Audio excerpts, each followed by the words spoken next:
UI design principles and best practices. That's what we'll be talking about in this video. Guys, welcome to our YouTube channel. In this video, I will be explaining to you and at the same time showing you the best practices that you can employ for your design as a UI designer. Also, this is important for UX designers as well. However, it is the work of the UI designer to know this by heart. Right, I'll be talking about 4 different principles and best practices of a UI designer. And the first one is visual hierarchy. Then we'll talk about font pairing, alignment, like empty space, you can call it like that, empty space, and then color. Those are the 5 things that we'll be talking about in this video. So without any further ado, let's get started in this UI design principles and best practices video. Alright, the first thing, like I mentioned, is visual hierarchy. And what is visual hierarchy? In a layman term, just for everyone to understand this, when you hear designers saying visual hierarchy, it just means that you as a designer guiding the user on what to see first on the web page or on the design page. As a UI designer, you'll be designing app interface, app web pages or mobile apps. When we talk about visual hierarchy, it means all the elements on the page or on the app, you need to be able to position it in such a way whereby the user will be guided on what to see first, what to see second, and so on and so forth. And one of the easiest way to do this is using size, and at times color, but oftentimes size is what you need to do. And a good example is this. Let's say let me import a picture onto this page. Let's say I have a picture, this picture here. Let's say we want to sell this sofa. We have a website on which we sell this sofa, and we need to put a picture, something like this, on the web page. And at the same time, there are other sofas as well, but they are not, this is our best selling product. So we have other products as well. Let's say we have maybe 4 other products that we sell on the website. However, this right hand side there is our best selling product. As a designer, and you have been given the task to include these 3 items on the web page, how are you going to differentiate this? Because this is the best selling product and it is the first thing that we want the users to see. Because you can't just position everything on the web page like this. It doesn't make sense.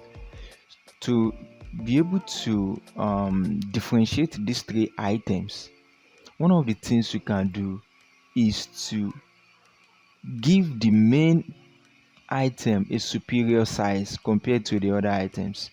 What I mean is this: you can reduce the size of this,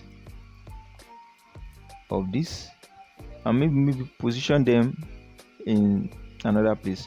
Automatically, when a user visits the page, this is the first thing that they are going to see. And this, in short, is the definition of visual hierarchy. It's just a way to position the element on the web page in such a way that it guides the user on what to see first, what to see second, and what to see third, and the rest. So that's the first thing in UI design principles. UI design, one of the first things we use is visual hierarchy. Position your elements, give them some hierarchy order so that you will be able to guide the users on the web page. So I'm going to probably get rid of this now. Then the next one that I'll be talking about is font pairing. Font pairing is this: you need to be able to understand some font that goes along, and you need to be able to understand some font that works well in certain context. For example, this is a sofa. You can say is maybe home improvement and things like that, and or you can say it's luxury, something like that.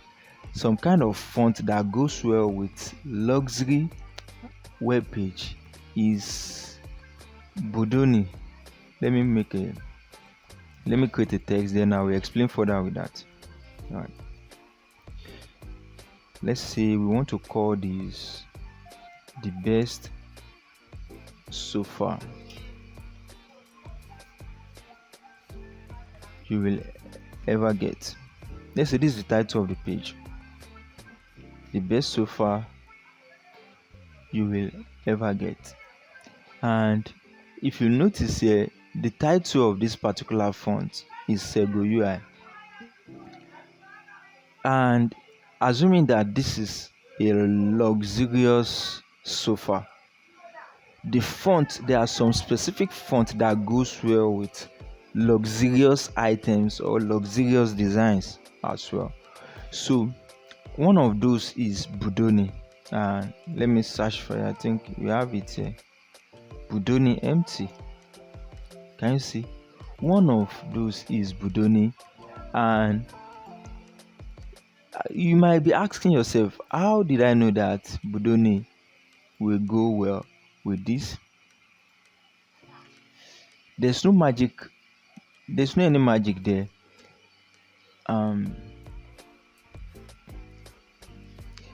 The reason is this: those that created this font, they have specified the reasons why they created it and what it will go well with. If you go online, probably, let's go an example. There's a site called I think Google Fonts.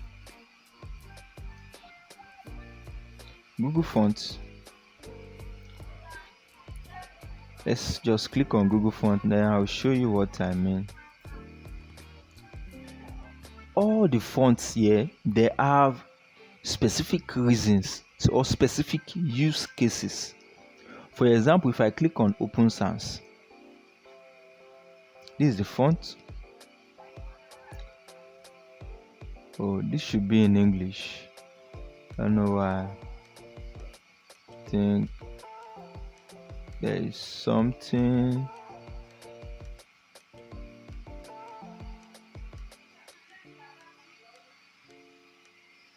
This should be in English.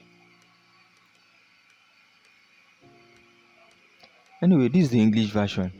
I think I should be. Oh, this what I wanted to show you is around there. Let's quickly look for a way to change this to back to English. This is Latin, by the way.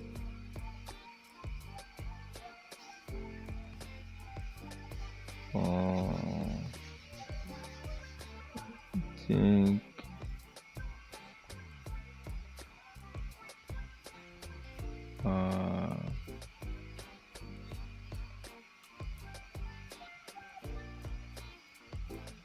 no.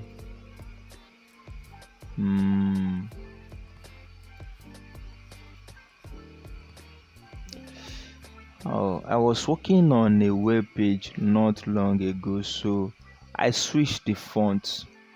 So that's why you are seeing this. However, and this is so important, I really need to show you something here. Knowledge. Let's go to the settings. Languages.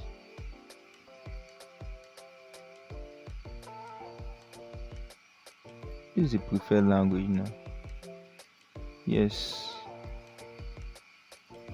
Let me refresh and see. Oh, no.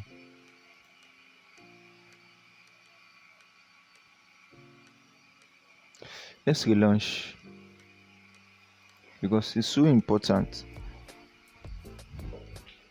On every font, there is a particular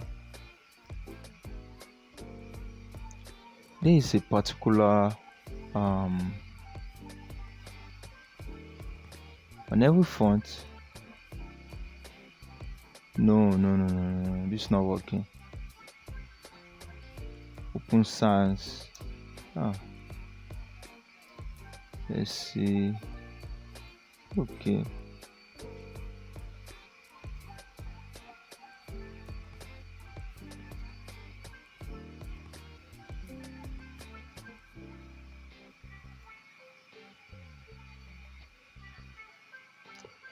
Oh, I don't want any alien language, please. Oh God. All right.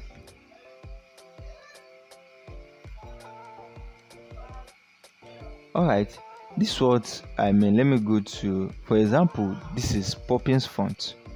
Here, what you are seeing here is a description of this font, and oftentimes you get the use cases of this particular font. If I should copy this now, then go to Google Translate.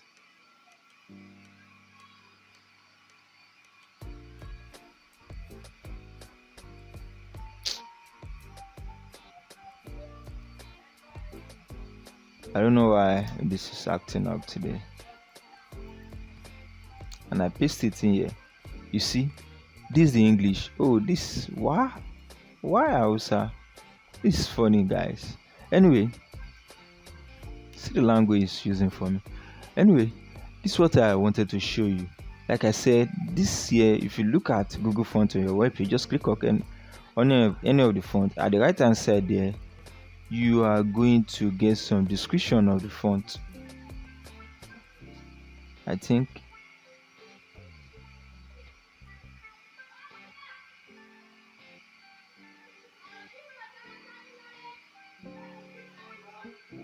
wow, this is so important. This basically explains what I'm about to share you. Like when choosing type, like how do you choose type? When you have some text, how can you choose a typeface? Many people, professional designers included, go through an app's font menu until we find one we like. But the aim of this module is to show that there are many considerations. That's it. There are many considerations you put at the back of your mind that can improve our typeface by setting some useful constraints to aid our type solution. We can also develop critical eye. Not just that, there is particular use cases for each font.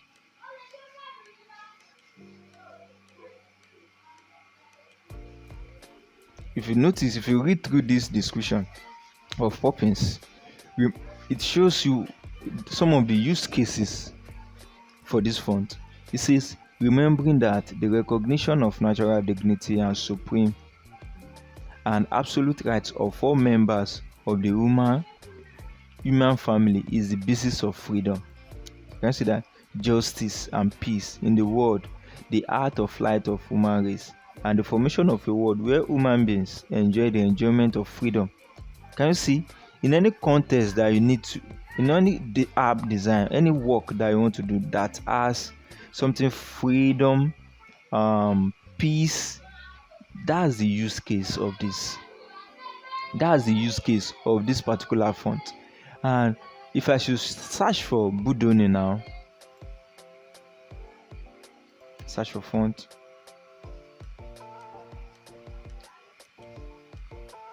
Budoni, it has different variants, and you can just go to, you can see Budoni empty. It has different variants. However, I see the same. If I should click on this, and we copy this to Google Translate.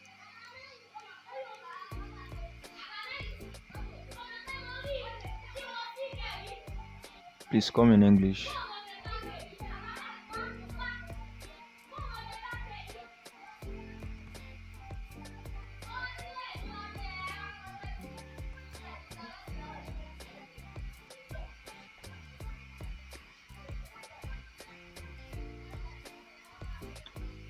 Honestly, I don't know what's wrong. In any way, this what I'm just saying. Budoni, the creator of this particular font, they have indicated that this font is specifically good for luxury designs. So that's why we'll be using it here.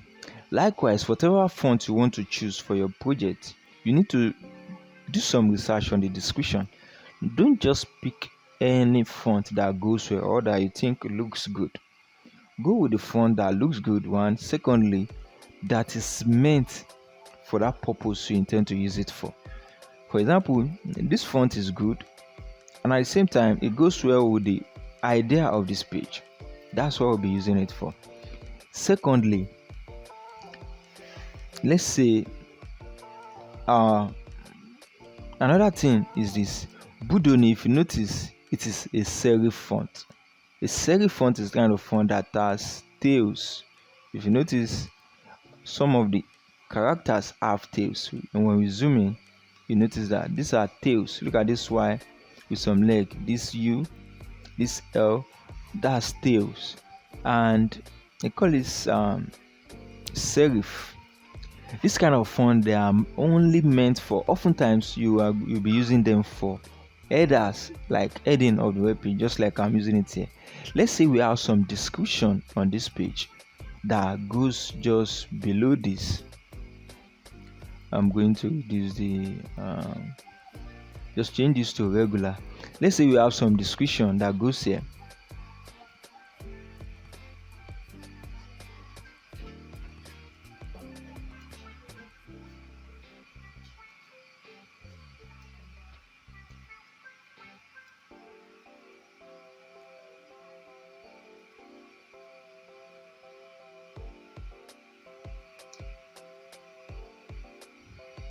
Let's say we have some description like this. Oftentimes, sans serif font doesn't look so good. In serif font doesn't look good as a description because of the legs that they have. They can be complicated to read. They can be a little bit difficult to read. So that's why they are not mostly used for description. However, for heading, they can be the best heading you'll ever use. So in this case, you need to look for another font that will go well, that will be readable, and at the same time we have some meaning of the entire web page. And I think one that fits this purpose so well, I can say Montserrat.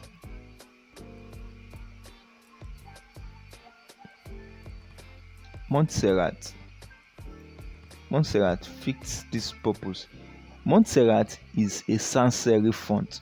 When we zoom in, you can see, let's look for Y. Look at the Y here. You can see this one doesn't have any tail. Like the Y here. That's what they mean by sans serif. Sans, that is no serif. Serif are the tails. So this one doesn't have any tail. That's why you are seeing this right now. That's it, and that's about font pairing, guys. The next thing we'll be talking about is alignment, and this is so important. If you look at these two items, let's say we have something like this and we have something like this. How do you think this will look compared to in a case when we have the previous design? Okay. When we have in the previous designs, when we have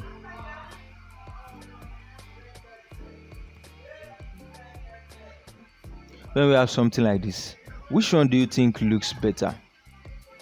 This, of course, because the items are pretty much very aligned and they look reasonable.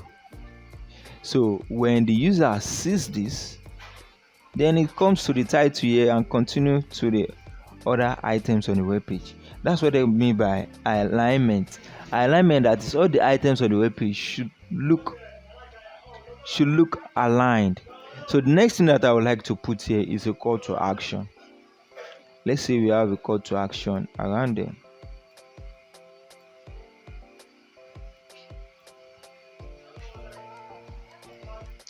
And I'm going to probably pick an element of this color to use.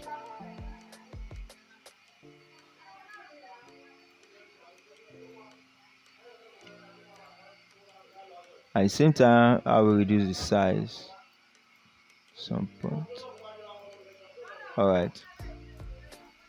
I'll change this to get yours now.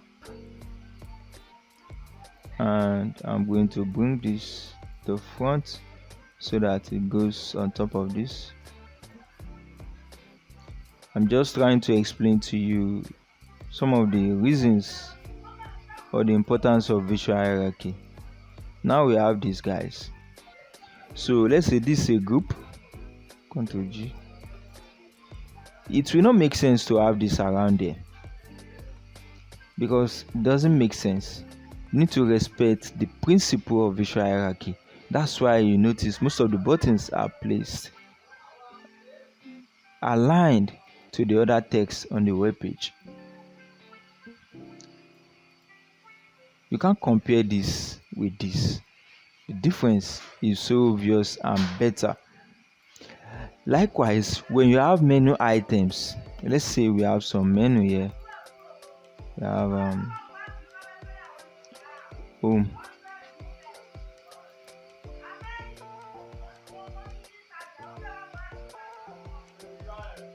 about us,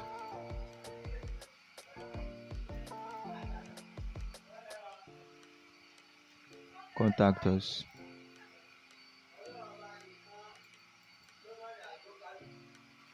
portfolio.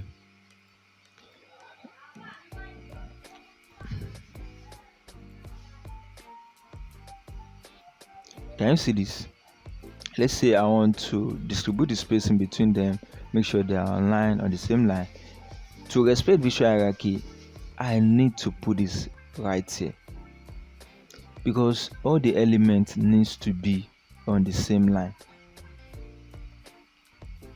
That's visual alignment. I need to include them just to make sure that they fall on the same line. If you notice, this is so common on designs. You can't just see everything scattered all around. There's a reason and purpose why they are there.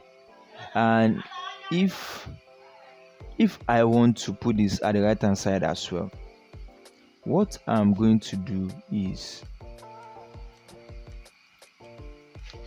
I'll make sure that it is aligned to the right hand side of this other object, and with that it has something to look up with, not just standing alone wherever it wants. No, that's an amateurish design. All right, I hope you understand that. That's one. Another thing that you need to be aware of is empty space. Space gives object on the web page some breathing freedom.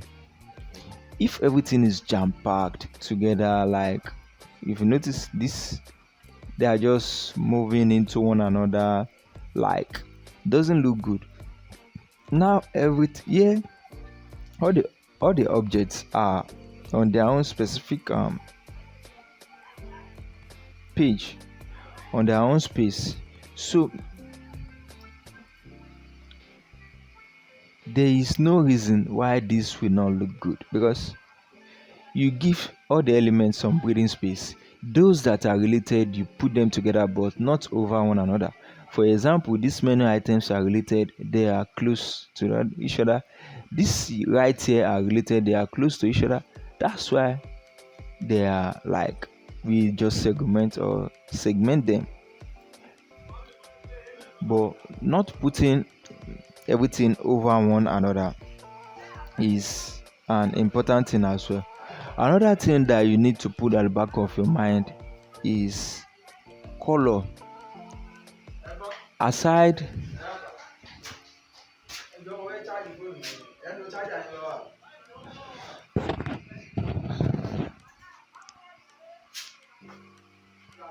so aside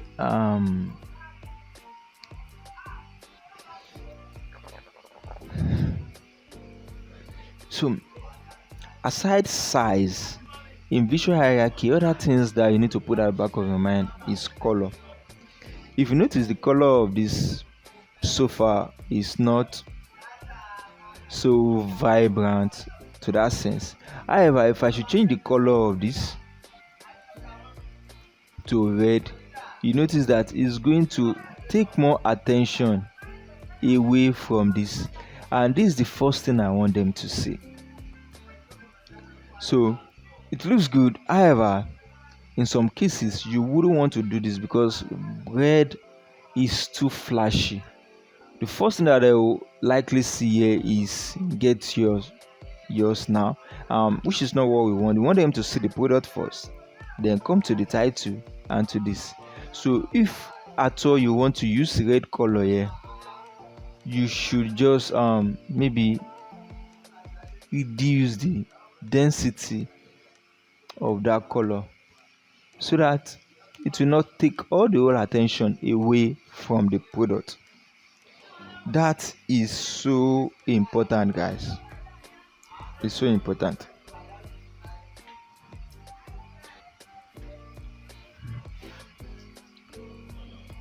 So that is so important. Another thing that you should keep at the back of your mind, if you notice, just little by little we've been able to create something meaningful, and this is the basics of UI design. So UI design principles and best practices, these 5 things are the key principles that they put at the back of their mind. Visual hierarchy, font pairing, alignment, empty space, and color. It is so important. It's so important. So, but in this case, when you have everything jam-packed, it doesn't make sense.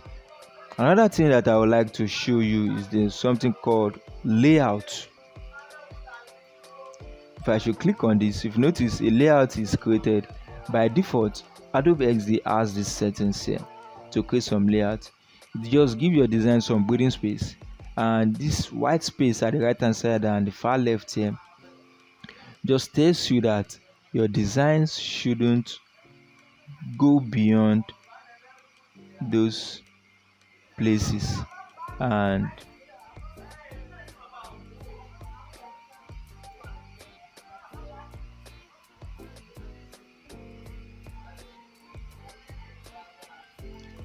so that's another thing that you can use,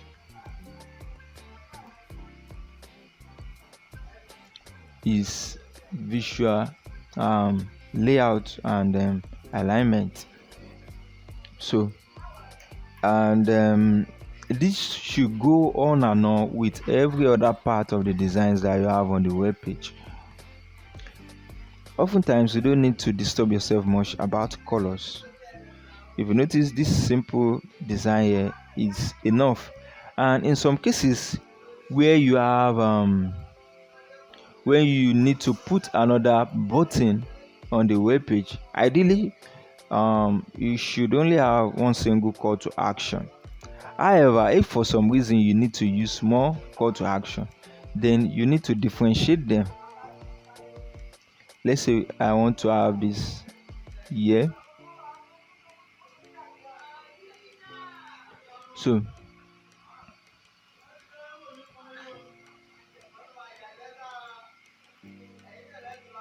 you need to just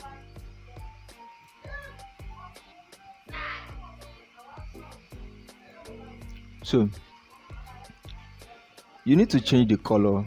Like, these two shouldn't have the same color. Even both of them are button, they should have different colors. So but in this case, what I will advise you to do is probably